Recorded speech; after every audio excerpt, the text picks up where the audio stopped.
In the biblical book of Genesis, there appear to be two contradictory narratives about the creation of humanity.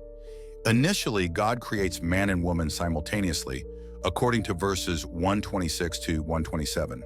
However, in Genesis chapter 2, there is another version of the creation story, more widely known, in which God creates Adam first from the dust and places him in the Garden of Eden. After breathing life into Adam, God realizes he should not be alone and tries to find him a suitable companion. After presenting all the animals to Adam, none of them proves to be appropriate. Then God causes Adam to fall into a deep sleep, removes one of his ribs, and creates the woman, Eve. Adam recognizes Eve as part of himself and considers her a suitable companion. Thus, there are two versions of how mankind, and more specifically woman, was created. Although one might assume that God created man from the dust in both accounts, in the case of Eve, she was formed both from the dust and from Adam's rib. This duality led ancient rabbis to notice that there were two accounts of Eve's creation, with only one possibly being the true story. One solution to this enigma suggests that the woman created simultaneously with Adam was Adam's first wife, a first Eve, but that God replaced her for not being subservient to Adam. This woman came to be known as Lilith. Historians and scholars are unsure about the origin of the character Lilith, although they believe much of what we know about her was inspired by Sumerian myths about vampires called Lilu, or by Mesopotamian myths about female demons that roamed at night, known as succubi. The first mention of Lilith associated with creation appears in the Alphabet of Ben Sira, considered an anonymous satirical Jewish work.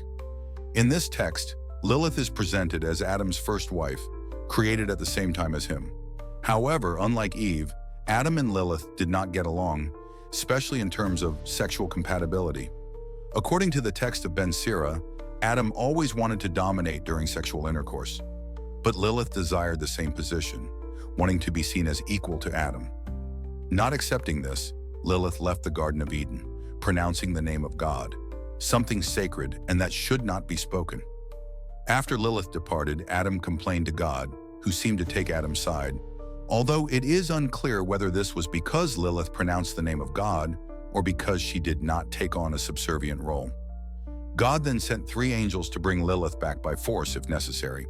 Found near the Red Sea, Lilith refused to return, and in a standoff, proposed a deal.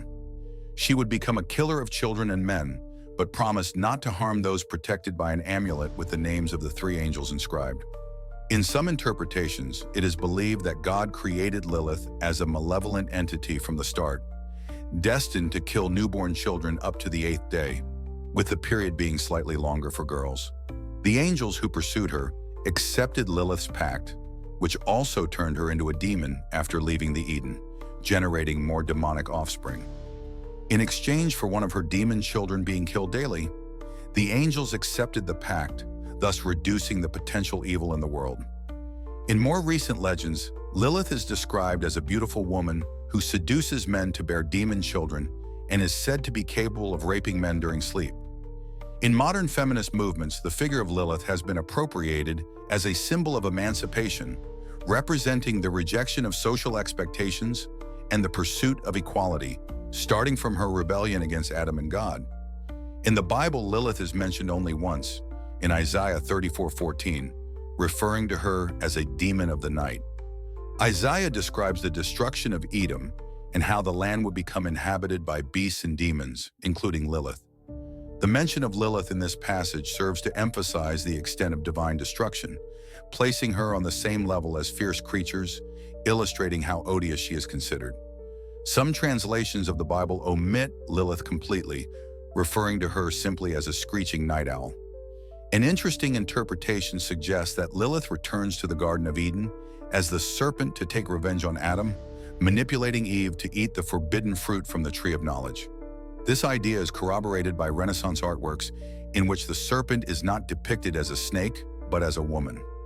Later artists, such as Michelangelo, also represented the serpent as a woman. Modern archaeological excavations have revealed an abundance of ancient amulets, inspired by the Jewish history of Ben Sira, where Lilith declares that only amulets with the names of the angels who pursued her can defend against her.